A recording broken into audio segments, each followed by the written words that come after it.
from Safa until she reached the valley.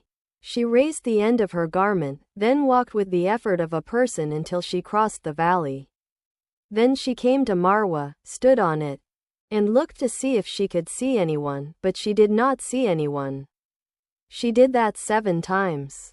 Ibn Abbas said, on the authority of the Prophet, that is the walking of people between them.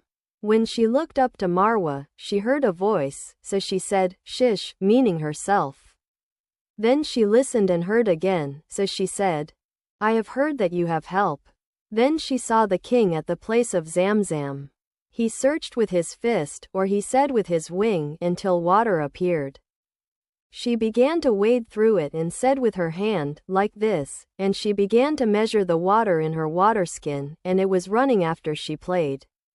Ibn Abbas said, the Prophet, may God have mercy on the mother of Ismail, said, if I had left Zamzam, or he said, if I had not scooped up the water, Zamzam would have been a flowing spring.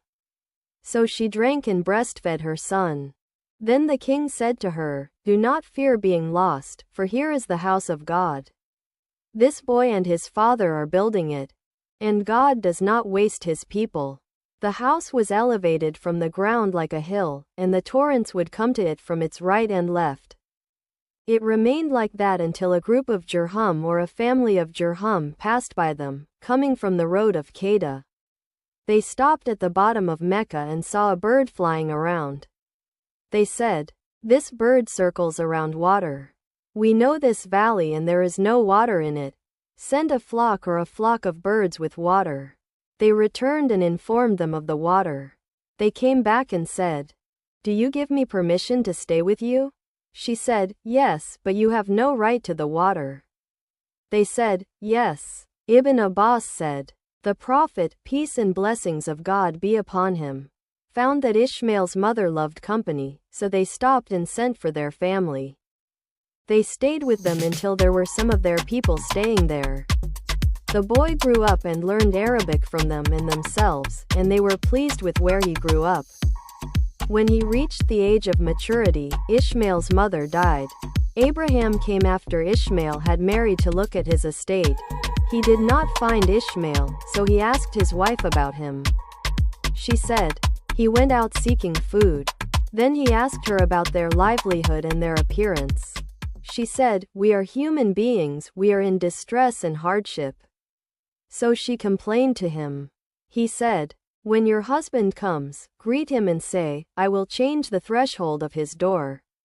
When Ismail came, he sensed something, so he said, has anyone come to you? She said, yes. An old man came and asked us about you, so I informed him. He asked me how we live, so I informed him, we are in difficulty and hardship. He said, did he instruct you about anything? She said, yes, he ordered me to greet you and say, I will change the threshold of your door.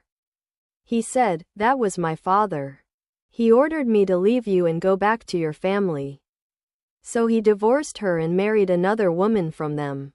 Ibrahim stayed away from them as long as he wanted. Then after a while he did not find him, so he went to his wife and asked her about him.